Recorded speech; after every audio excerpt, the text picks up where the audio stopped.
السلام علیکم. تاسو ته پته ده چې کلی کې به مونږ جګړې وکړې نو کم چې به کمزور یو هغه به زر د روغې کوشش کوو. عمران خان پرون دا انکشاف وکړو چې زه کله په اډیاله جیل کې نه مخکې په اټک جیل کې وم نو ماته د ډیل یو آفر کړی و چې ته 3 کالو دپاره خاموش په بنیګاله کې کښېنه، د الیکشن په دانتلیانو باندې م ذکر مه کوه او پرېږده چې 3 کاله نواز شریف حکومت وکړي، 3 کاله پس به بیا تا له اقتدار درکړو. دا آفر ولې کړی؟ ځکه چې هغوی په دې دومره 200 مقدمو کې او جعلي کیسونو کې چې هیټریک یې پرون پې برابر کو، هغوی د عمران خان او د عوامه رشته ماته نه کړې شوه او یره ورسره دا ده چې کوم لندن پلان عمران خان ذکر کوي چې په لندن پلان کې به دی چې زما حکومت ختمول، بیا په ما باندې جعلي اف آی آر کول، بیا زما پارټي ماتول او بیا اخره کې اوس د پارټۍ نشان هم اغسته خو بیا هم هغوی ناکامه دي او عمران خان ویلي چې اخره کې به الیکشن هم مونږ ګټو. دغه ټول یره ده ورسره او په یره کې دومره بلنډرز کوي چې 16 غنټې په عدالت په جیل کې لګېدلي، صحافیان هم ستړي شي. عمران خان اکثر هغه یو کیمره لګېدلي هغې ته اشارو کوي کرنل صاحب بس کې صحافیان هم ستړي شو مونږ هم ستړي شو چې کور ته ځو.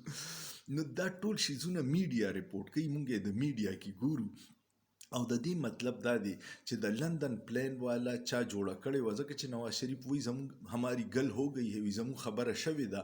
نو چې ستا خبره شوې ده نو بیا په الیکشن دا دومره پراسس ولې کې مړي پکې وشو، بلوچستان کې خودکش وشوې، په باجوړ کې ریحان زیب پکې شهید کو، نو بیا د دې پراسس څه دی؟ خو ټاس پیولی یو پیری زرداری کوي او یو پیری نواز شریف کوي، خو دوی ته دې پیری له حقیقي خطره د عوامو نه ده چې عوامو کې دا شعور راغی چې تاسو 3 پیری نواز شریف هم زمونږ محترم جرنیل صاحب ویل یو کس ته تپوس وکړو چې تاسو یو حکومت لم وخت پوره کېدو له نه ورکوي، دا ولې؟ نو جرنیل صاحب ورته په جواب کې وی چې په دې وجه چې یو کس ملک ماتي نو موږ چپ نشو کېناستې. 3 پیری د نواز شریف حکومت ختم کړی دی، نو آیا د ملک ماتو؟ نو چې ملک ماتو نو په 4 پیره ولې ورکوي؟ 2 پیری د بېنظیر حکومت ختم کړی، یو پیری د یوسف رضا ګیلانی حکومت ختم کړي او هغه خلک بیا ټول ډیر خواږه دي ورته. نو د دې مطلب دا دی چې دغه خبره ستاسو به صحیح، خو عوام پې څنګه یقین وکړي چې 3 پیری د حکومت نه تاسو ایستې دي اوس یې بیا راولې؟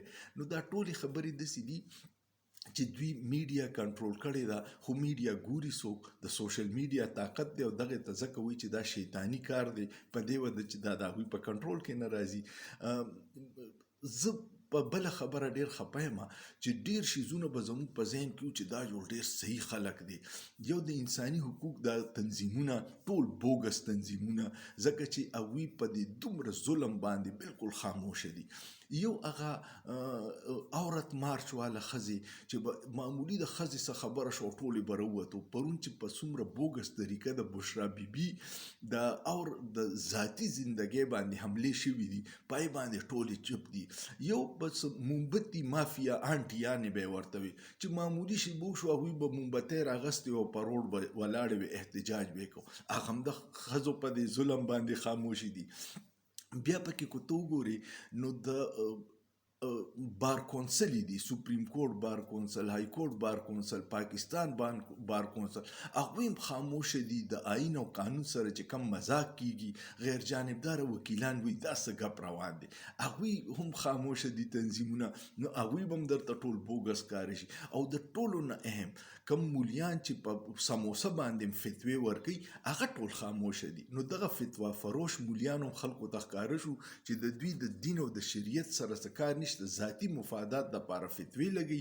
که چېرته د شریعت او د دین مسله راشي خو چې ستا ورسره دښمني وي په هغې دوی خاموشه پاتې شي. نو دا ټول ډرامه باز خلک ښکاره شو.